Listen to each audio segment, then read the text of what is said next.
നന്നായിട്ട് കുറച്ച് പഞ്ചസാര നമ്മൾ ചൂടാക്കി എടുക്കുക. പറഞ്ഞ പോലെ നമ്മളിത് ഉണ്ടാക്കുന്നത് വളരെ ഈസി ആൻഡ് സിമ്പിളായിട്ടുള്ള സാബുദാന അല്ലെങ്കിൽ ചവ്വരിയുടെ ഹൽവ. അപ്പോൾ നമ്മളിത് നന്നായിട്ട് ചൂടാക്കിയിട്ട് നമ്മൾ പഞ്ചസാര ഒരുക്കുക. എന്നിട്ട് നിങ്ങൾക്ക് ഒരു നല്ലൊരു സ്വീറ്റ് ഡിഷ് അതിനായി പഞ്ചസാര ഇല്ലെങ്കിൽ വെള്ളം ഞാനിപ്പോൾ ഉപയോഗിച്ചിരിക്കുന്നത് ഷുഗർ ഫ്രീ നല്ലൊരു കുറച്ച് കഴിക്കാന്നുള്ളത് നമ്മൾ ആഗ്രഹിക്കുന്നു. അങ്ങനെ എടുത്ത് ഇത് ഒരുക്കിയിരിക്കുന്നു.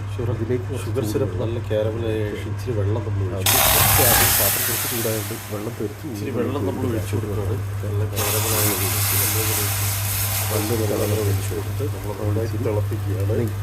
അത് നമ്മൾ ഒഴിക്കുക. നല്ലൊരു ഇച്ചിരി നെയ്യ് ഒഴിച്ചു കൊടുക്കുകയാണ്. നെയ്യ് ഒഴിച്ചതിന് ശേഷം നമുക്ക് ആവശ്യമനുസരിച്ചിട്ട് ഇളക്കിക്കൊണ്ട് ഇളക്കി പെട്ടെന്ന് തയ്യാറാക്കാൻ പറ്റുന്ന ഒരു സ്വീറ്റ് ഡിഷാണ്.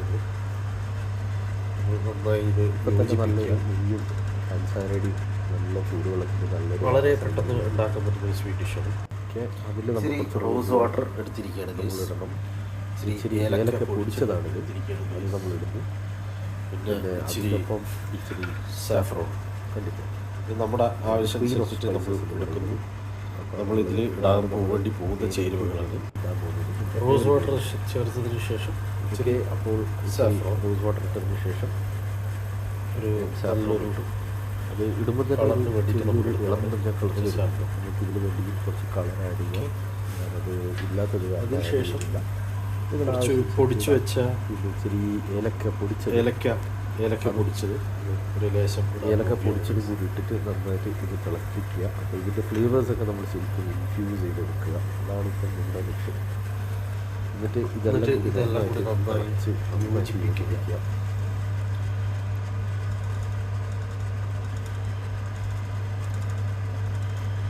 ഓക്കെ, ഇത് നന്നായി യോജിച്ച് വന്നതിന് നല്ലൊരു സ്മെല്ലാണ് കഴിച്ചത്. ഇത് ഇച്ചിരി ചവ്വരിയാണ്. തലേദിവസം ചവ്വരി വെച്ചിരിക്കുന്നത് ഇതിലേക്ക് ഇടാം. അത് നമ്മൾ ഇതിലേക്ക് ഇടുക. ഓക്കെ, അതെല്ലാം കൂടി നന്നായിട്ട് തിളപ്പിച്ച് കുറുക്കിയ ഫോമിലാണ് ഇതാക്കിയെടുക്കുന്നത്. നല്ലൊരു സ്മെല്ലും നമ്മളിതിങ്ങനെ തിളച്ച് നോക്കാം കുറുക്കി വരും. അപ്പോൾ ഈ ഒരു മിശ്രിതം കുറുകി ഇതാണ് ശരിക്കും ഒരു ഹൽവ ഭാഗത്തിന് നമ്മൾ ഇതാക്കി കുറുക്കി എടുക്കണം.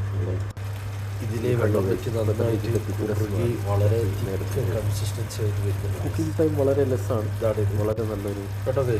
ചവ്വരി ഇങ്ങനെ തിക്കനാവും, നന്നായിട്ട് തിക്കൻ ചെയ്ത് ഇതാണ് കൺസിസ്റ്റൻസി വരുമ്പോൾ നമ്മൾ പാത്രത്തിൽ നിന്ന് ഊരി മാറ്റി നമ്മൾ വേറൊരു പാത്രത്തിലിട്ട് ഇച്ചിരി നെയ്യും തടവി അതിൻ്റെ മേലെ ഇച്ചിരി നട്സും വിതറി റെഡ് കളറായിട്ടുണ്ട്. വളരെ എളുപ്പത്തിൽ ഉണ്ടാക്കാവുന്ന